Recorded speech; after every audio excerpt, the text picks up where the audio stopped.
What's up, guys? Chase Oliver 68 here, bringing you my NFL predictions for week number 5, or I mean 6, my bad, week 5 was last week. Anyways, if you guys like me, subscribe up above, check out my second channel, See You Live videos. We'll start updating on there next week. Next week I'm going to be doing a whole remodeling on that channel, so definitely please check that out. Also, if you guys follow the Trio of Woe show, me and Justin from the Trio of Woe show, we've got to do this in our Raw reviews. Might as well do it now. Check out the Olive Tree podcast. It's going to be a sports podcast that we'll be doing. And of course, we'll be talking about football and professional wrestling. So check that out as well. Link in the description box.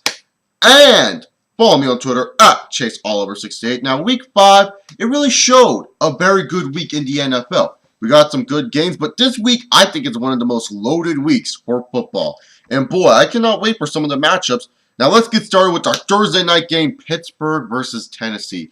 Now NFL, I understand you want to try to get every team national TV, but can you give us better matchups? I swear, these Thursday night games, and I'm not trying to hurt anyone's feelings of their teams, just the matchups are not interesting. I mean, week 1, Bears versus Packers. Now that's interesting. Week 2, Carolina and Giants had some interest in there, but it ended up being nothing. Week 3, we got like freaking Browns versus Ravens. Like, what the fuck? And or was that week 4? I can't even remember week 3. That's how bad this matchup thing is. It's just that the matchups are not interesting.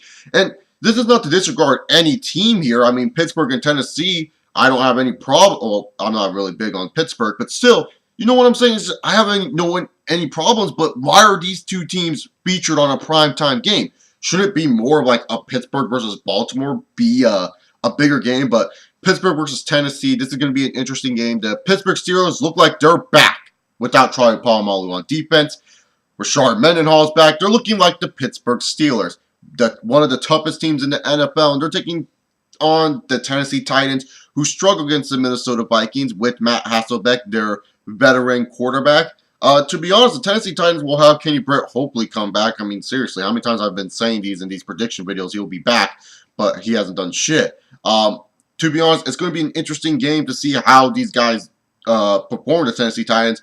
But in the end, I feel the Pittsburgh Steelers are just going to have a field day with them. I feel the Pittsburgh Steelers are the better football team, and they will win because with Mendenhall back, with how their defense has been looking, with all those players back, really, to be honest, how can you not say this team is going to be a threat in the AFC? They had a slow start. Now they're going to build up to being what they are known best, the Pittsburgh motherfucking Steelers.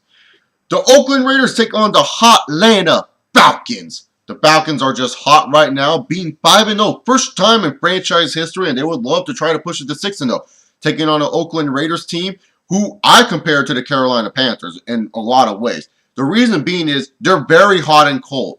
You don't know what Oakland Raiders team you're going to get. Will you get the Oakland Raiders team where Carson Palmer looks like the Heisman quarterback he was supposed to be coming out of SC? Darren McFadden looking like the Heisman runner-up, running back coming out of Arkansas? Are you going to get those two players? Or are you going to get the Darren McFadden that just looks like a bust and the Carson Palmer that looks like he's just still sitting on his couch? That's the problem with the Oakland Raiders. Their defense. I feel that their defense has improved a little bit from what most people do not believe. I mean, yes, they let up a lot of passing yards. Yes, they're not a really top 10 defense. But inside the box, inside the tackle box, the front 7, I think they've been really doing good. It's just the secondary that's kind of questionable. But nonetheless, this is going to be an interesting game. Atlanta, of course, we know their secondary is pretty solid. Their blitzes are awesome. They have very good stunts. Not to mention Matt Ryan, who doesn't want to be called Matty Ice. I don't give a shit. I'm calling Matty Ice whatever I want. Throwing the ball around. I feel Atlanta still needs to try to get their run game going, but in the past, we've seen Super Bowl teams without even a fucking run game, so I don't even think that's big of a deal. But this is going to be an interesting game, but I got the Atlanta Falcons winning this football game. If this was at Oakland, this could have been a trap game for Atlanta, but it's at the Georgia Dome, so I don't really see Atlanta losing this game. The Dallas Cowboys take on the Baltimore Ravens, another interesting matchup here. This is going to be a tough one. This really is going to be a tough one because, see, a lot of people don't think I hate Tony Romo. I don't hate him. I just think he's very inconsistent for what he is. I mean, he's a starting quarterback in the NFL, and he'll have games where he looks really great. and then he'll have games where he just looks like shit. And he's taking on the Baltimore Ravens. And really, to be honest, I'm going to be the first to say it. I know fans are going to get pissed off. The Ravens' defense now is just getting so overrated with it. They're not even a top 10 defense this year. They are old. They don't really look that good. Ladarius Webb is standing out more than Ed Reed, and that hurts me to say that. But I just feel that Romo could take advantage of this Ravens defense, especially with their age. With their age, the Ravens defense are kind of like meh. You know what I'm saying? It's kind of meh, but they're still a solid team. Joe Flacco's doing a good job. I mean, they had troubles with Kansas City, and their defense finally woke up. To be honest, it's going to be a tough game for the Baltimore Ravens with the Dallas Cowboys. This is an interesting matchup. And if I were to choose a team, I feel the Baltimore Ravens will lose to the Dallas Cowboys, mainly on the factor that I feel their offense of the Dallas Cowboys has a nice little rotation of receivers that they have. They have Ogletree, they have Bryant, they have Austin. And the sets that you can form with them, with Ogletree maybe being a slot, or Ogletree maybe inside or outside the numbers. Des Bryant in a slot. You have a lot of good options, and leads to, the slower linebackers for the Ravens trying to cover these big dominant forces could hurt them. So there you go. That's what I'm choosing. The Dallas Cowboys, but the Ravens have a chance to win this game. Cincinnati Bengals, after falling to the Miami Dolphins, take on the Cleveland Browns. You want to know why Brandon Weeden won't be a legit quarterback in the NFL? Because he keeps looking at Greg Little like, hey man, what's up Greg Little? I'm still looking at you no matter what. Greg Little, get open. Greg. Like, that's all he does. This guy, seriously, how do you blow a lead like that to the New York Giants? But then again, Aaron Rodgers lost to Andrew Luck. But I knew Andrew Luck was clutch. People were doubting him, and I'll talk about Luck and my fanboyish for him. But Cleveland's just a bad team. Besides defense, they're a bad team. Their defense is like, man, can you guys do something? We're trying to keep us in the game. And really, to be honest, people don't understand this. If you play football, you will understand it. When you see your defense get flattened, it ruins the momentum on offense. Like, this is the defense for the Cleveland Browns. They see their offense time and time again not helping them win football games, and their momentum goes down. Any defensive player that has played high school and has been on a team with bad offense, you would know. You would be sitting there like, fuck, man. We keep going out here. We're fucking tired. We're trying our best to keep our team in the game, and they can't get a first down. Like, you get frustrated with yourself. And that's the problem with Cleveland. They just don't have a legit offense. They don't.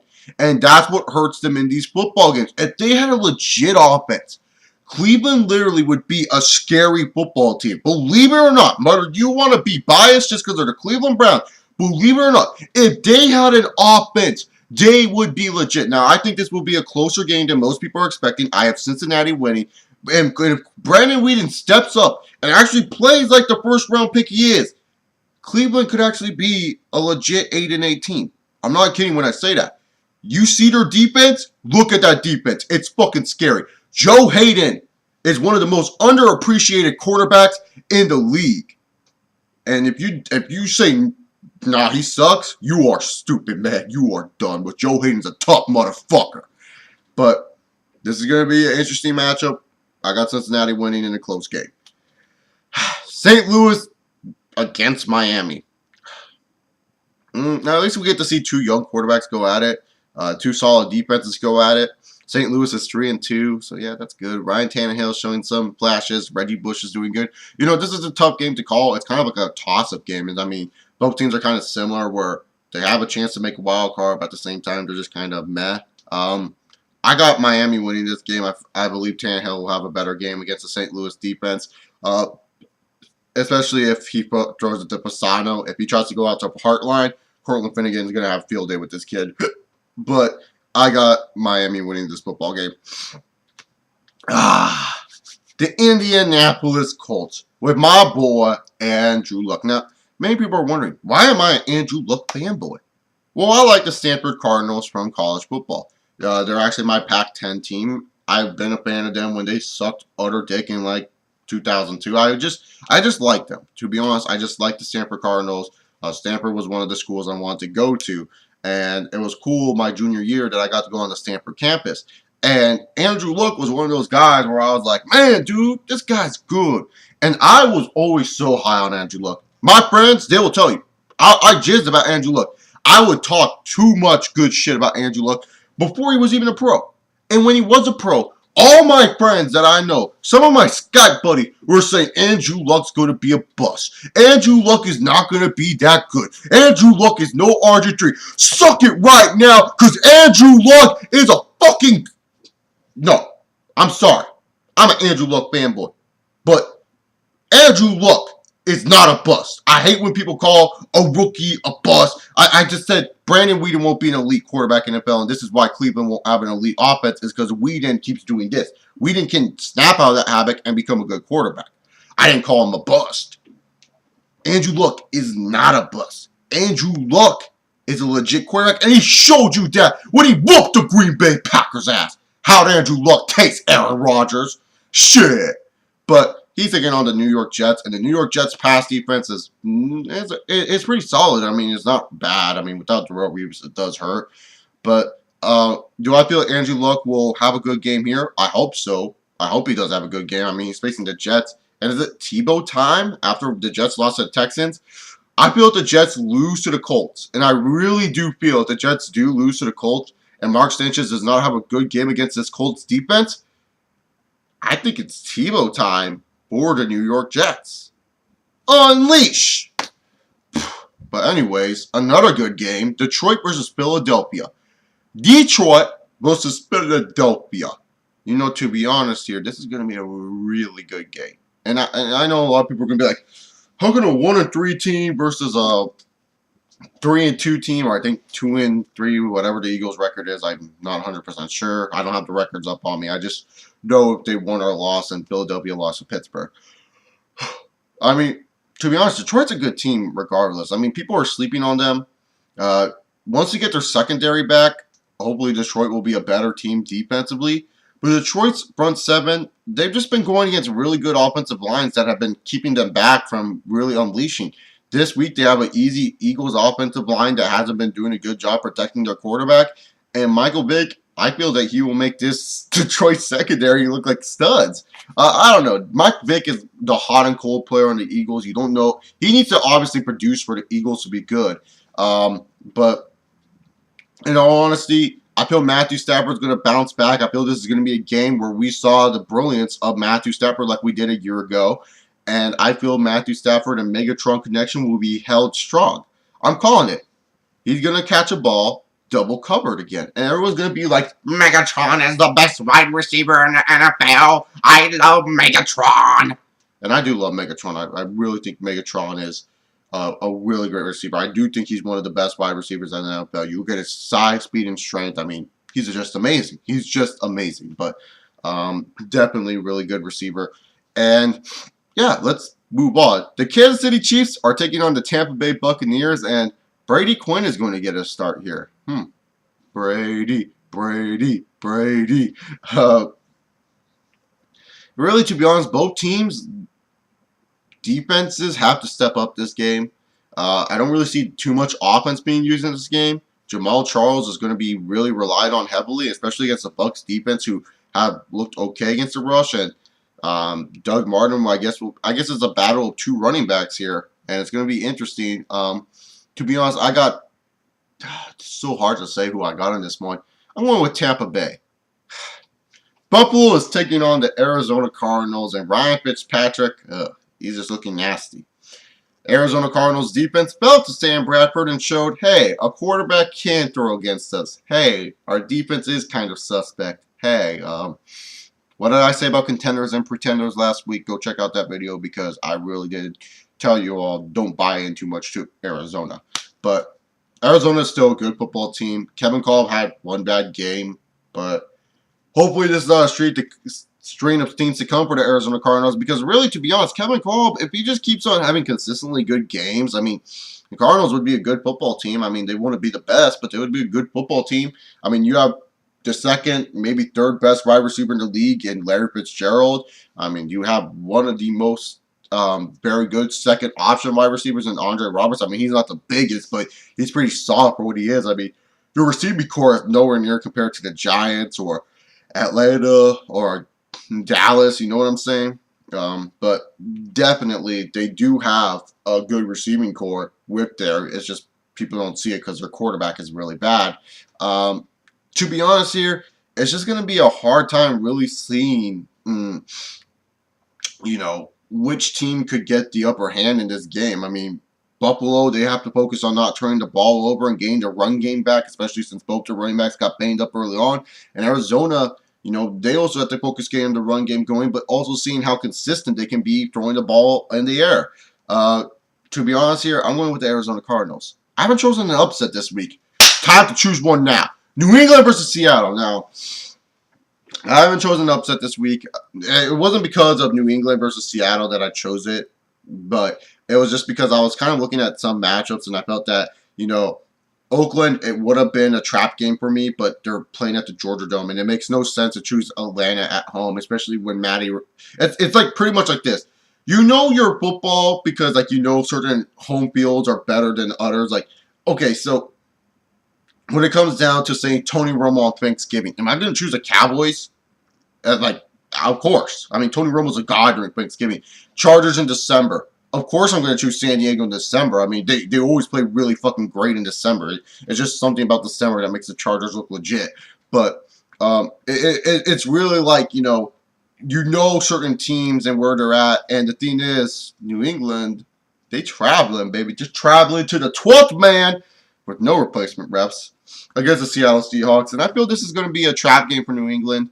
New England's offense did finally show up to be New England's offense. I mean, for the last 4 weeks, people were wondering, like, man, where's that New England offense we all know? I mean, it showed up in the fourth quarter against Buffalo, but we're talking about all 4 quarters. Where's that New England offense where Tom Brady just sits there, throws the football, you get frustrated, say, how is he completing all these passes? And you're pulling your hair, you're getting frustrated with them because they're the goddamn Patriots. We got that last week, and it was very refreshing to see, even though I hate it. To be honest here, this game is just going to be very interesting because I feel Seattle may, and I mean may, beat the New England Patriots. This is going to be my upset pick because Seattle is just kind of like a, standard team. Their defense is very good. I guess Bruce Irvin was a great pick. What a draft steal by Pete Carroll. And then Russell Wilson. I mean, they're just a standard offense, but the thing is, I feel that their standard offense is enough to get by with the New England's defense. I feel that their defense could keep New England in check, and I see this being a close, fun, exciting football game with Seattle winning by a field goal. So I got the Seattle Seahawks in this one as my upset pick for this week. Maybe there's 2 upset picks. I don't know. The New York Giants are taking on the San Francisco 49ers in an NFC Championship rematch. Oh my goodness, I can't wait. Is this the same New York Giants team that won the Super Bowl? Yeah, it is pretty much. It just lost Mario Manningham. But hey, Manningham returns off. You know what would be the greatest moment of this game? If it's the fourth quarter and the Giants are winning and all of a sudden Alex Smith throws it outside of the numbers and Manningham catches it double coverage. I would love that shit. I would be like, ha ha ha, suck it, Eli. But anyways, Giants versus San Francisco. San Francisco, to me, is still the best team in football. I don't care what that one loss. I don't care Atlanta's 5-0, and I don't care that Houston's 5-0. Because, to be honest, I still think San Francisco is the best goddamn team in football. San Francisco's defense is nasty as hell. Those boys gang tackle. Those boys gang tackle like no fucking other. Not to mention, I just feel that Alex Smith is going to be evolving more from a game manager to actually a legit quarterback. I feel it's time for Alex Smith to evolve. He was Charmander, now he's going to become a Charmeleon for all you Pokemon fans out there. But Alex Smith is going to do a good job. I feel Randy Moss is about to explode soon, back to the point where we were like, damn, is he playing like he's still on the Vikings? And I feel that the 49ers will win this football game. The Minnesota Vikings travel to take on the Washington Redskins as RG3 got concussed. Hey, RG3, next time you should slide out of bounds or go out of bounds instead of saying, hey, look, it's Sean Witherspoon. I mean, Sean Witherspoon's a nasty hitter. Why would you even try to slide and then think that, oh, I'm going to get a foul? You would still be out of the game. I mean, the same. Obviously, RG3 got concussed. I guess he's fine now, and I guess he's going to be taking on the Minnesota Vikings.